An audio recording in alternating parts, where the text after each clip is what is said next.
أعوذ بالله من الشيطان الرجيم بسم الله الرحمن الرحيم ولتكن منكم أمة يدعون إلى الخير ويأمرون بالمعروف وينهون عن المنكر وأولئك هم المفلحون ولا تكونوا كالذين تفرقوا واختلفوا من بعد ما جاءهم البينات وأولئك لهم عذاب عظيم يوم تبيض وجوه وتسود وجوه فأما الذين اسودت وجوههم أكفرتم بعد إيمانكم فذوقوا العذاب بما كنتم تكفرون وأما الذين ابيضت وجوههم ففي رحمة الله هم فيها خالدون تلك آيات الله نتلوها عليك بالحق وما الله يريد ظلما للعالمين ولله ما في السماوات وما في الأرض وإلى الله ترجع الأمور صدق اللہ العظیم۔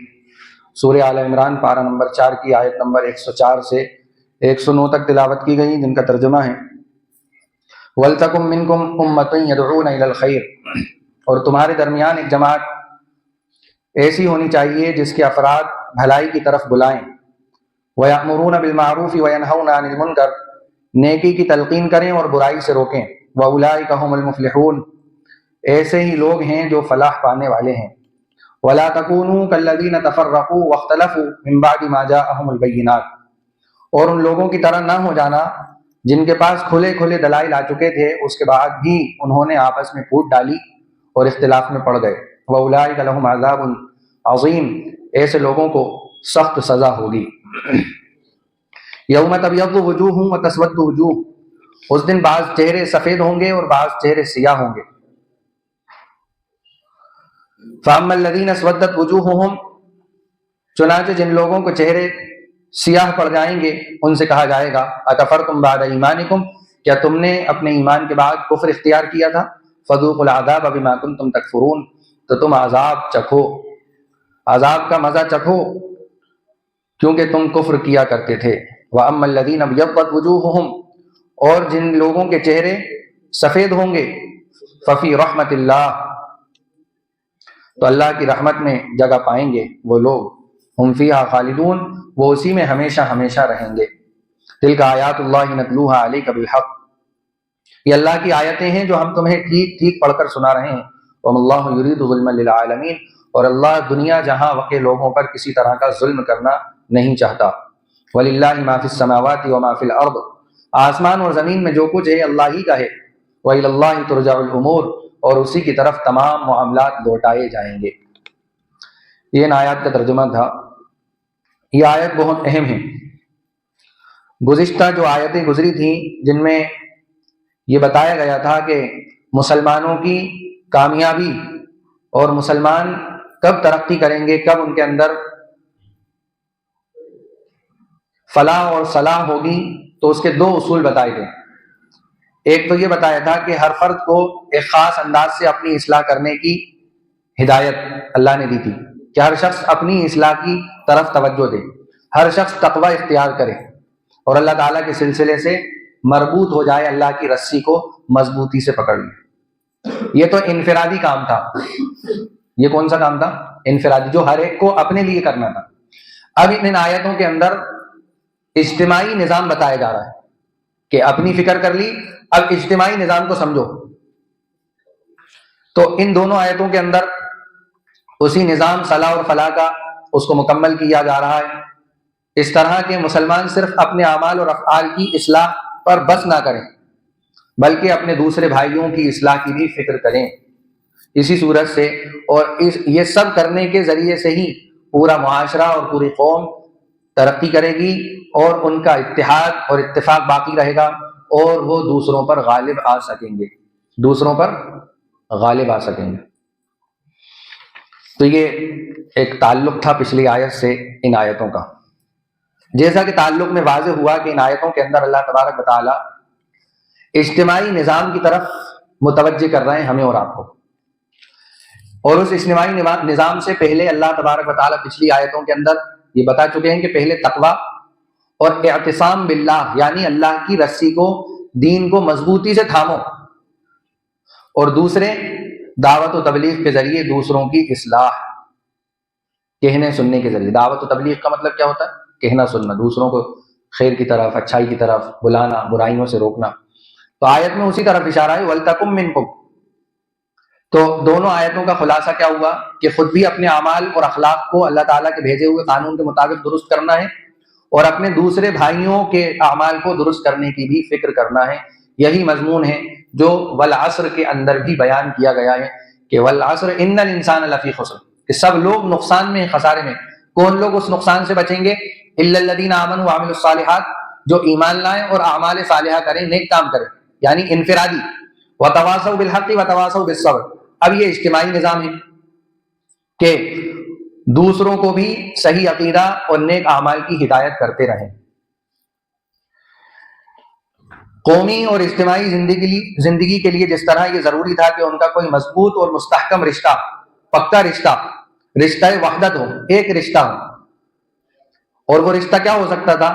وہ رشتہ اللہ کا قانون ہو سکتا ہے. اس کے علاوہ کوئی قانون ایسا نہیں ہے جو لوگوں کو ایک کر سکتا ہو. کوئی قانون دنیا کے اندر، بڑے بڑے سائنسدان، بڑے بڑے دماغدار، اور جتنی دنیا میں روز اول سے لے کر قیامت تک جتنے لوگ آئیں گے، ہر ایک کوشش کر لے کہ کسی پلیٹ فارم پر سب کو ایک جٹ کر لے تو وہ کر ہی نہیں سکتا.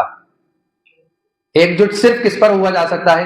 وہ اللہ کے قانون پر ہوا جا سکتا ہے، اللہ کی وحدانیت پر ہوا جا سکتا ہے، اللہ کو ایک مان کر ہوا جا سکتا ہے. بتائیے آپ کتنی بے عقلی کی اور بے وقوفی کی بات ہے کہ معبود تو لوگوں نے ہزاروں بنا رکھے اور قانون ایسا بنانے کی کوشش کر رہے ہیں جس میں سب ایک ہو جائے. اب بات سمجھ میں آ رہی کہ معبود تو اپنے کتنے ہیں؟ 33 کروڑ، اور پتہ نہیں کتنے معبود ہیں کہ یہ فلاں دیوی، یہ فلاں معبود، یہ فلاں دیتا ہے، یہ لکشمی کی دیوی تو یہ فلاں کی دیوی. معبود تو ہزاروں ہیں، اور قانون ایسا بنانے کی کوشش کی جا رہی ہے کہ جس میں ہر دھرم کا ماننے والا اسی قانون کے مطابق چلے. تو یہ بے وقوفی کی علامت ہے، انتہائی کم عقلی کی علامت ہے. اور یہ جو کیا جا رہا ہے اتراکھنڈ کے اندر، جیسا کہ آج خبر ملی ہے کہ اتراکھنڈ کے اندر یونیفارم سول کوڈ کو نافذ کر دیا گیا ہے، لاگو کر دیا گیا ہے. ایک قانون رہے گا، لیکن اس ایک قانون کے تحت انہوں نے چند قوموں کو، جن کو ایس ٹی ایس سی کہتے ہیں، جو نچلی ذاتیں ہوتی ہیں، نچلے طبقے کے لوگ ہوتے ہیں غیر مسلموں کے اندر، ان کو اس قانون سے الگ کیا ہے. پتہ یہ چلا کہ وہ قانون صرف مسلمانوں کے لیے بنایا گیا. اور ان کی کیا حیثیت کہ وہ کوئی قانون بنائے مسلمانوں کے لیے؟ یہ تو مسلمانوں کے برے اعمال کا نتیجہ ہے، برے اعمال کا نتیجہ. صاف بات ہے، ظاہر الفساد فی البر والبحر بما کسبت ایدی الناس، کہ خشکی اور تری میں جو بھی فساد پھیلتا ہے، جو کچھ برائیاں ہوتی ہیں، ظالم بادشاہ مسلط کیے جاتے ہیں، بھکمری ہوتی ہے، گھر توڑے جاتے ہیں، موب لنچنگ ہوتی ہے، لڑکیاں بددین ہوتی ہیں، اولادیں نافرمان ہوتی ہیں، جو کچھ ہوتا ہے وہ بما کسبت ایدی الناس، لوگوں کے اپنے کیے ہوئے ہاتھوں کے اعمال کی وجہ سے ہوتا ہے. اپنے کیے ہوئے ہاتھ، یہ سب کچھ اس لیے ہوتا ہے لِيُذِيقَهُمْ بَعْضَ الَّذِي عَمِلُوا لَعَلَّهُمْ يَرْجِعُونَ، تاکہ وہ لوٹ آئیں، سمجھ جائیں، اس کو بھی دیکھ کر سمجھ جائیں کہ یہ دنیا کا ہے تو آخرت میں کیسا خطرناک چیز ہوگی. وَلَنُذِيقَنَّهُمْ مِنَ الْعَذَابِ الْأَدْنَىٰ دُونَ الْعَذَابِ الْأَكْبَرِ، کہ اللہ بڑے عذاب سے پہلے چھوٹا عذاب بھیجتے ہیں. تو یہ جو یونیفارم سول کوڈ، وقف ایک بل، جو کچھ نافذ ہوگا مسلمانوں کے خلاف، جو کچھ ہوگا وہ مسلمانوں کے اپنے بوئے ہوئے بیج کا نتیجہ ہے، بوئے ہوئے بیج کا نتیجہ. اللہ تعالیٰ کہہ رہے ہیں کہ اللہ کے قانون کو پکڑو، اور مسلمان کہہ رہے ہیں ہمیں چاہیے ہی نہیں. بھوپال شہر کے اندر ایک شادی ہوتی ہے ابھی پچھلے ہفتے سے اس ہفتے کے درمیان میں، اس ہفتے کے اندر، جس شادی کے اندر وہ لڑکا، وہ بے غیرت لڑکا، صاف لفظ کہہ رہا ہوں، وہ بے غیرت لڑکا، وہ اپنی ہونے والی اہلیہ کو اپنے 100-200 دوستوں کے درمیان اس کو ڈانس کراتا ہے، اس کو بالکل فلموں کی طرح اس کو گود میں اٹھاتا ہے. بے حیائی، بددینی کی انتہا. ایسے مسلمانوں کو، ایسے نام کے مسلمانوں کو اپنی شادی سے پہلے یہ اعلان جاری کرنا چاہیے کہ ہم اسلام کے ماننے والے نہیں ہیں، اس لیے ہم یہ سب کر رہے ہیں. صاف اعلان کر دو اب کہ ہم اسلام کے ماننے والے نہیں ہیں، اس لیے کہ اللہ کو تمہارے اسلام پر باقی رہنے سے کوئی اللہ کی عزت کے اندر زیادتی نہیں ہو جائے گی، یا تمہارے اسلام چھوڑ دینے سے اللہ کے عزت اور اس میں کمی آ جائے، کچھ نہیں فرق پڑنے والا. یہ تو تمہارا اپنا ہے معاملہ. وما ظلمونا، اللہ تعالیٰ فرماتے ہیں وما ظلمونا، تم ہمارے اوپر کوئی زیادتی نہیں کرو گے، ولکن كانوا انفسهم یظلمون، بلکہ تم اپنے آپ پر ظلم کر رہے، تم اپنے آپ پر زیادتی کر رہے. تو یہ ہمارے برے اعمال کا نتیجہ ہے. برے اعمال کیا ہیں؟ ظلم کرنا، اپنے آپ پر ظلم کرنا، دوسروں پر ظلم کرنا۔ اپنے آپ پر ظلم کرنا کیا ہے؟ کہ اللہ کے قانون کے خلاف نبی کے طریقے کو چھوڑ کر زندگی گزارنا، یہ اپنے آپ پر ظلم ہے۔ اور دوسروں پر ظلم کیا ہے؟ کسی کو بے وجہ مار دینا، کسی کو گالی دے دینا، کسی کے ساتھ برائی کرنا، کسی کو دبانا، کوئی بھی ہو۔ آج نوجوان سنبھلنے کو تیار نہیں ہے، سمجھنے کو تیار نہیں ہے، مکمل اسلام کے اوپر آنے کو تیار نہیں ہے۔ باہر 12 بجے، 1 بجے، 2 بجے تک یہاں پورے روڈ پر نوجوان لڑکے کھڑے رہتے ہیں۔ عجیب انتہا ہو رہی ہے۔ اور پھر کہہ رہے ہیں کہ آگے سنیے اللہ تبارک و اللہ کے نبی صلی اللہ علیہ وسلم کیا فرما رہے ہیں ان برائیوں کو لے کر۔ تو یہ ہمیں حکم دیا جا رہا ہے، ہر امت کے ہر فرد کو حکم دیا جا رہا ہے کہ اپنی اصلاح کی فکر کرو، اور اس کے بعد وَلْتَكُمْ مِنْكُمْ أُمَّةٌ، اور ایک ایسی جماعت بھی بناؤ۔ صرف اپنی فکر کی وجہ سے کامیابی نہیں ملے گی، بلکہ ایک جماعت بھی تمہیں ایسی بنانا پڑے گی۔ اگر اسلامی حکومت نہیں ہے تو غیر اسلامی حکومتوں کے رہتے ہوئے ایک جماعت ایسی بھی بناؤ جو اچھائیوں کی طرف بلائے، یدعون الی الخیر، خیر کی طرف بلائے۔ ابھی خیر کی تشریح آگے کی جائے گی۔ تو اور یہ اچھائیوں کی طرف بلانا، برائیوں سے روکنا، اگلی آیت کے اندر اس رکوع کے جہاں تک آج آیت تلاوت کی گئی ہے، اس میں جو اگلی آیت اللہ تبارک و تعالی ارشاد فرما رہے ہیں جس میں وہ وہی ہے کنتم خیر امۃ اخرجت للناس، کہ تمہیں جو دوسری قوموں پر فضیلت دی گئی ہے، تمہیں جو اچھا بتایا گیا ہے دوسری قوموں سے، اس کی وجہ تمہاری نمازیں نہیں ہیں، اس کی وجہ تمہارے روزے نہیں ہیں، اس کی وجہ تمہاری دوسری عبادتیں نہیں ہیں، بلکہ اس کی بنیادی وجہ یہ ہے تأمرون بالمعروف وتنہون عن المنکر، تم اچھائیوں کی طرف بلاتے ہو اور برائیوں سے روکتے ہو۔ یہ ہے وجہ جس کی وجہ سے تمہیں دوسری قوموں پر، دوسری امتوں پر فضیلت دی گئی۔ اللہ کے نبی صلی اللہ علیہ وسلم نے فرمایا، ترمذی اور ابن ماجہ شریف کی روایت ہے، والذی نفسی بیدہ لتأمرن بالمعروف ولتنہون عن المنکر او لیوشکن اللہ ان یبعث علیکم عقابا من عنده ثم لتدعنہ فلا یستجیب لکم، کہ قسم ہے اس ذات کی جس کے قبضے میں میری جان ہے، تم ضرور امر بالمعروف اور نہی عن المنکر کرتے رہو، اچھائیوں کا حکم کرتے رہو، برائیوں سے روکتے رہو، ورنہ قریب ہے کہ اللہ تعالیٰ گناہ گاروں کے ساتھ تم سب پر بھی اپنا عذاب بھیج دے۔ اس وقت تم خدا تعالیٰ سے دعا مانگو گے تو قبول بھی نہیں ہوگی۔ کتنے صاف لفظوں میں اللہ کہہ رہے ہیں۔ اور دوسری حدیث میں فرمایا، من رأى منکم منکرا فلیغیرہ بیدہ فإن لم یستطع فبلسانہ وإن لم یستطع فبقلبہ وذلک اضعف الایمان، کہ تم میں سے جو شخص بھی کوئی گناہ ہوتا ہوا دیکھے تو اس کو چاہیے کہ اپنے ہاتھ اور قوت سے اس کو روک دے، اور اگر یہ نہ کر سکتا ہو تو زبان سے روکے، یہ بھی نہ کر سکتا ہو تو دل میں اس کام کو برا سمجھے، اور یہ ادنا درجہ ہے ایمان کا۔ تو ایک بات تو اس سے یہ پتہ چلی کہ امر بالمعروف اور نہی عن المنکر ہر فرد پر لازم ہے، ہم میں سے ہر شخص پر لازم۔ کوئی بھی برائی ہم دیکھیں تو اپنی استطاعت کے مطابق ہمیں اچھائی کا حکم کرنا اور برائی سے روکنا، یہ ہمارے اوپر لازم ہے۔ البتہ تمام احکام شرعیہ کی طرح اس میں بھی ہر شخص کی قدرت اور استطاعت پر احکام دائر ہوں گے کہ آدمی کی استطاعت کتنی ہے، اور اس استطاعت اور قدرت ہر کام کی جدا ہوتی ہے۔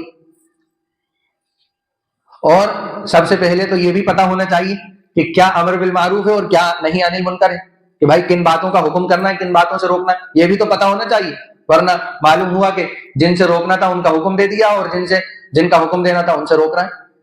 تو یہ بھی پتہ ہونا چاہیے، اور جب یہ پتہ ہوگا تب جا کے ہم لوگوں کو اچھائی کی طرف بلائیں گے اور برائی سے روکیں گے۔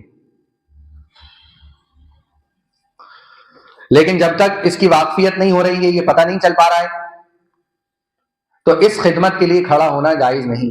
جیسے اس زمانے میں بہت سے جاہل کھڑے ہو گئے، نہ انہیں قرآن کا علم، نہ حدیث کا علم، انجینئر علی مرزا اور بھی بہت سارے لوگ ہیں جو کھڑے ہو گئے، نہ قرآن کا علم نہ حدیث کا علم، اور بس لوگوں کو گمراہ کرتے پھر رہے ہیں، لوگ ان کے بہکاوے میں بھی آ رہے ہیں۔ اسی طرح امر بالمعروف کی قدرت میں یہ بھی داخل ہے کہ اپنے آپ کو کوئی ایسی مشقت میں نہ ڈالے جس سے شدید نقصان کا خطرہ ہو سکتا۔ اسی لیے حدیث میں فرمایا کہ استطاعت ہو تو کرے، اور اس کی استطاعت نہ ہو تو یہ کرے، اس کی بھی استطاعت نہ ہو تو کم سے کم دل کے اندر اس کام کی برائی تو لے کر آ جائے کہ یہ کام تو یار برا ہو رہا ہے، یار یہ کیوں ہو رہا ہے، یہ میرے ہوتے ہوئے کیسے ہو رہا ہے، کم سے کم یہ چیز تو دل میں آ جائے۔ اسی طرح ایک بات اور ہے کہ جو کام واجب ہیں، جو فرض ہیں، جو فرائض ہیں، اس کا حکم اور ان سے روکنا یہ بھی واجب ہے۔ مثال کے طور پر فرض نماز ہے، اس کا حکم کرنا واجب ہے، اور بے نمازی کو بے نمازی بنے رہنے سے روکنا یہ بھی واجب ہے۔ شراب پینا، جو شراب پی رہا ہے اس کو شراب سے روکنا یہ واجب ہے، کیونکہ شراب حرام ہے۔ اور جو کام مستحب ہیں، جیسے نفل چیزیں ہوتی ہیں، نفل نماز ہوتی ہے، نفل روزے، اس کا حکم کرنا یہ مستحب ہے۔ کر دو تو اچھی بات ہے، نہیں کرو تو کوئی گناہ نہیں۔ لیکن جو فرض اور حرام چیزیں ہیں ان فرائض کا حکم کرنا واجب ہے، اور ان برائی سے روکنا واجب ہے جو حرام چیزیں ہیں۔